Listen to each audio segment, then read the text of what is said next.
What's up, y'all? This is Black Light. Welcome back to my channel. To my subscribers, welcome aboard to my new subscribers. I really appreciate you subscribing to my channel and watching my video footage. If you have not subscribed to my channel, please feel free to do so at this time. Well, today, y'all, I'm bringing y'all this story that's going on at Berkeley University where Black students have where there was a list linked where Black students are banning white students from entering into their common spaces. And I'm not sure if you know, but some years back, there were some protesting going on the campus with Black students demanding that they want spaces for their own because they feel discrimination on the University of Berkeley's campus, that they're met with racism and discrimination, and so they felt like they wanted spaces to where that they could get away from that. And so here recently, there's a house with Blacks that have created this space and they're not allowing whites in. So right now I'm about to share my screen. We're going to read this article and then I'm going to also show you some video footage. So let's go ahead and get into it. I'm gonna read this article to y'all. And then I'm gonna show some video footage of what's going on at Berkeley.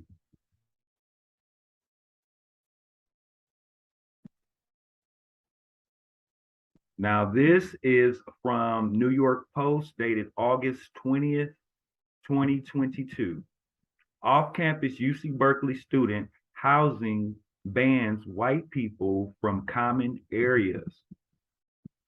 An off-campus housing co-op for University of California, Berkeley students bans white people from entering common spaces to avoid white violence, sparking criticism that the policy inflames racial tension. The 5-story, 30-room person of color theme house near the school requires students to declare their race when signing in and to announce when they're bringing white guests into the building, according to house rules leaked on reddit.com and also has been leaked on other spaces. Many POC moved here to be able to avoid white violence and presence. So respect their decision of avoidance if you bring white guests, the rules declare. White guests are not allowed in common spaces. Now, right here, we see these are the actual rules right here. POC house guest rules. House members and rules should always be respected by all guests. Make sure your guests understand our house values and uphold the theme of the house, as you are responsible for their behavior. Many POC members moved here to be able to avoid white violence and presence. So respect their decision of avoidance if you bring white guests. And so then these are just other house rules. Guest limit per house. Members 5 guests. All guests must wear masks. Always announce guests in the guest chat if they will be in common spaces with you and they are white. Guests are allowed in common spaces, but please be mindful if there are house members in the room beforehand, white guests are not allowed in common spaces. If you need to revert back to the intro. Do not leave guests alone in common spaces to avoid house members assuming it's a stranger and alerting the house chat. Avoid bringing parents, family members that express bigotry. Queer, Black, and Indigenous members should not have to avoid common spaces because of homophobic or racist parents and family members. See, now that's one thing I want to say. Every time Blacks doing something, we always have to hashtag in or tag in lesbian, gay, bi, whatever the damn alphabet, the LGBTQ. But this is what I say. You're Black first. Before anybody knows your sexual orientation or sexual identity, they're saying that you're Black. So you can dismiss all of that. Once you say that we're doing this to protect Blacks, then that also protects lesbian, gay, transgender community or whatever. And then the last rule that was on this list is be conscious of the amount of noise you and your guests are making common spaces or in your room, 1 a.m. to 10 a.m. weekends, and they got 10 p.m., 9 a.m. weekdays. But anyway, The story goes on to say the building, which housed up to 56 students a few blocks from the university, also urges students to avoid bringing family members that express bigotry, according to College Fix. Queer, Black, and Indigenous members should not have to avoid common space because of homophobic, racist family members, the rule states. So we just basically read the rules. The building was set up by Berkeley Student Cooperative to bring affordable housing to low-income, first-generation immigrant and marginalized students of color in the Bay Area. But some of the rules have sparked outrage, with students saying they're too aggressive and defy the spirit of inclusion. One mixed-race student who claimed to have lived at the house said their presence as a light-skinned person was received well, and the presence as a light-skinned person was not received well, and they were called slurs. Now, see, that's one thing that we can't do now. We can't, if because I'm look, you can't do that. Can't do that. And this what the student goes on to say, I was not allowed to let my dad enter the house because he's white. The student wrote on Reddit. So I guess he's mixed. He had a white father, so apparently his mother must have been black or whatever. So they were calling him racial slurs or whatever like that. But I'm just gonna put it to you like this: back in the slavery days, it didn't matter if the master white raped your mother or whatever, and they had a kid, or a white woman raped a black man, which she wasn't finna have that baby. But I'm just saying that child was considered a nigga. So I don't get that when we have the mixed race or biracial kids, whatever you want to call them. I call them black, but they don't have nothing to do with that. Society still sees them as black. A mixed person, a person that's mixed with black, is not considered a white person. They considered a black person. So y'all can go ahead and cancel that out like they mix, especially if they're identifying themselves as black and they want to be a part of the black culture. Accept them. Don't call them racial slurs. Don't do the same thing that they do. You know what I'm saying? That's just foolishness to me. But yeah, so because his father was white, they didn't want him to bring his father on campus or whatever. His dad was not allowed to enter. Another former member wrote a Medium article saying the house had earned a reputation for its aggressive call-out culture and lack of intersectionality. Adam Radiff, Assistant Director of Medium Relations and Critical Communication, told, and we're going to get into some video footage too, y'all. I'm just reading this article beforehand because this is up to date, but Berkeley University has some history with race relations and this type of thing happening on the campus. To be clear, it is not campus operated, so it's not operated by the university itself. This property is operated by a private landlord, and it's not the role of the campus to comment on what private landlords are allowed to do and to see. Okay, and I'm telling you now, this is the beginning of something. This is the beginning of a movement. And I actually like this. I feel this because we see all the time, like there's videos, everything that constantly we're seeing videos of black students being discriminated against, black students having the police called on them, racial slurs from professors, students. And so these students are just pretty much saying, we need some space. We just need some time to where we can just get away from any type, the chance.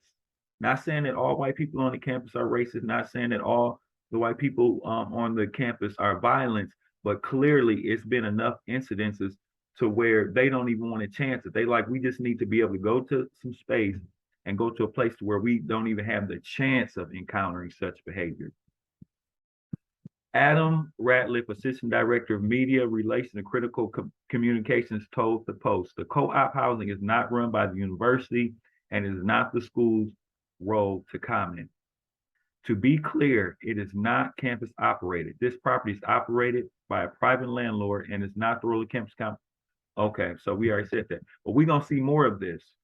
This is like a seed of something bigger, and we're going to see more spaces. Watch, we're going to see more spaces like this. And I'm sure that this is black owned, and where we're going to see more black owners trying to do things to protect our kids and protect college students. And so he said university housing programs have no such policies like the one alleged in the Reddit image and do not discriminate on basis. Well, that's what they say. And this goes for them. And we do not discriminate on the basis of race consistent with UC and campus policy. But if I want to right now, I can go pull up stories to show that that's a lie. You know what I'm saying? That they do not discriminate on basis of race. And if that was such the case, and if that was so true, then these students wouldn't feel a need to create spaces where they can avoid white presence and white violence. But right now, I'm gonna go ahead and show some video. The first video I'm going to show is going to be a little bit of history of Berkeley campus when they were actually protesting to the school about having these certain spaces because of so many encounters that the students were having with white supremacy and racism and discrimination. That's why they decided to create these spaces. So let me go ahead and share my screen so I can get this video so we can watch this video. And so we can get a little bit more history on what's going on. So this video right here, the University of California, Berkeley, held a day of protest on Friday to demand the creation of additional safe spaces for transgender and non-white students. And during the protest, they created. And like I say, you don't have to say transgender because if you're black and you're transgender, you're still black. So once you say we're doing this for blacks, that covers lesbian, that covers gay, that covers transgender, that covers old, that covers young, that covers male, that covers females. So we don't have to and the lesbian gay community, when they're doing that hashtag tagline, those are the white folks in the lesbian gay community trying to be part of a black movement. So when you hear anything that's going on with black people, then you hear and lesbian, gay, or the LGBTQ, then that's a white entity trying to attach itself to the black movement. Because once you say black, that covers all of those things. So why is this extra link of, oh, you know what I mean, lesbian, gay, da da da da da. But anyway, to the video. A human chain to prevent white students from getting to class. Some Asian students were also blocked from getting to class. But Hispanic, Latino, Black students were allowed through and were allowed to go to class. And I'm going to play a little bit of video where you can actually hear protesters shouting, "Go around" to white students who try to get through this blockade. And students of color are greeted with "let him through, let her through, let them through." We have video. Let's take a look at that.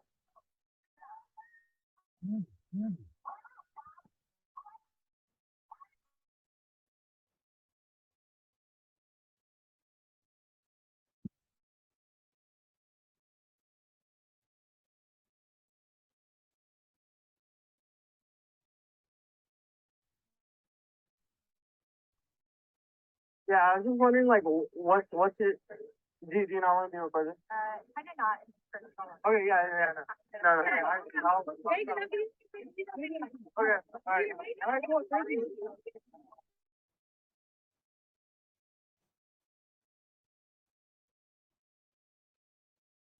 Okay, so at any hand, this right here, this was something that happened some years ago. And this isn't the actual, this was when they were protesting for spaces and they were actually blocking, as you heard, they were pretty much blocking white and Asian students off the campus and were allowing for Black and Hispanic students to enter, and was having the white students telling them to go around, like, y'all not coming through this. This is our space. This is our area.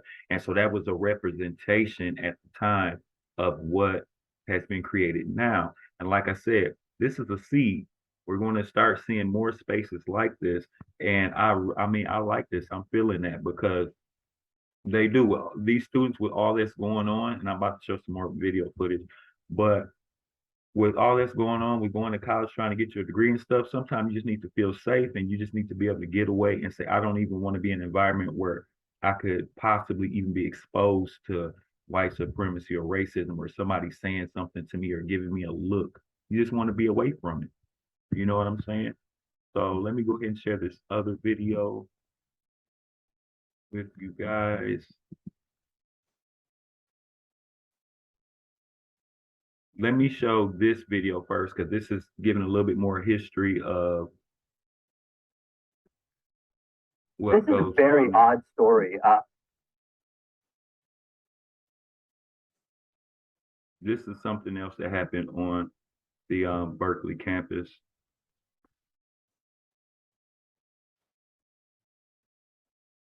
Yeah. You're saying that I can't have a hairstyle because of your culture? Why? Not only because of culture, because you look a damn mess. Look at his You know, hair. it's an Egyptian culture. Are you Egyptian? No, why are you not? Are you? No, it doesn't matter. You know what? You go. You have no right to tell me what I can have. Huh? Yeah, girl, stop touching me. You're right now. Hey.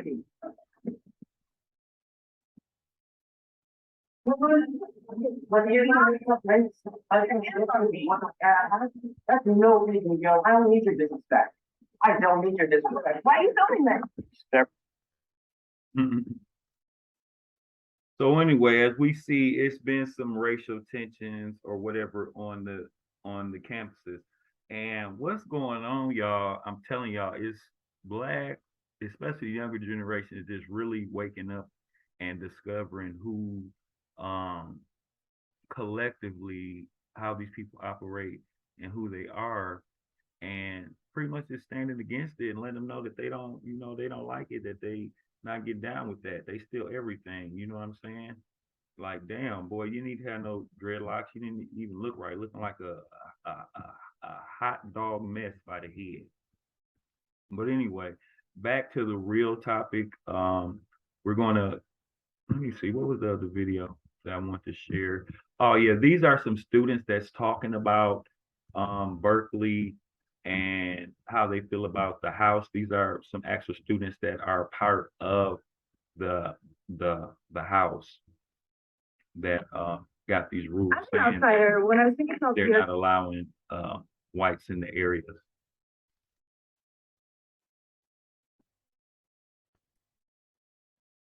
When I was thinking about POC, I think that there were some problems that I was noticing, and I was confused about some of the ways that people were talking about others who weren't a part of the POC house, and especially the conception of whiteness and not allowing white people in. But getting to know the community more, being in the house, learning about people, I understand that it's a community space that's super necessary in light of the way that the rest of Berkeley. Right, it's super necessary, and they didn't even really create this space. If you want to get technical, whites create this space because if they weren't enduring racism or discrimination, then they wouldn't have not feel a need to develop this space. So this is a fruit based off their experience and what has happened to them. Anymore, being in the house, learning about people, I understand that it's a community space that's super necessary in light of the way that the rest of Berkeley works. You hear that? In light of the way the rest of the school works. So they want that space where they can just get away and say, we don't even want to deal with it. Anti-Blackness in this house. Like I've had like anti-Black experiences. I've witnessed anti-Black experiences. I hope POC House members can have and continue to have like more critical conversations about what it means to be a person of color and what it means to navigate this world with certain privileges that other people, that Black people don't have. So there you have it. And that's why these students have created this space, because they feel like overall the University of Berkeley has a lot of anti-Black racism going on, and they feel like this space is necessary. They feel like this space is needed. And personally, I do too. So, I mean, I in the future plan on seeing other spaces like this pop up. I'm pretty sure that landlord is a Black-owned landlord. It's probably somebody that's an activist, or definitely an activist, because anytime you're trying to do something to help your community and protect your community, you're definitely being active. That was being active. That's been active. They did something actively to help the Black community. So anyway, y'all, that's going to be all for now. This is Black Light. Once again, welcome aboard to my new subscribers. And thank you to my old subscribers. Please leave comments. Let me know what you think about the video. Let me know what you think about Berkeley University. Should they have this? Should this space be allowed? Do you think that this is like a form of reverse racism, or do you think it's just a needed space that is something necessary? Let me know if you agree with what these students are doing.